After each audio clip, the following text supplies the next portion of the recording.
And for the first operation of the machine, you just need to first connect in the power supply and then connect in the compressed air. And then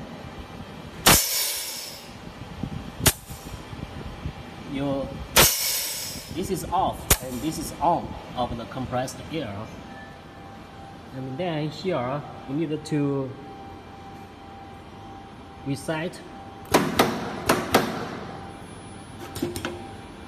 all the stations to their home positions, and then you switch to auto mode, and on the auto screen you push on this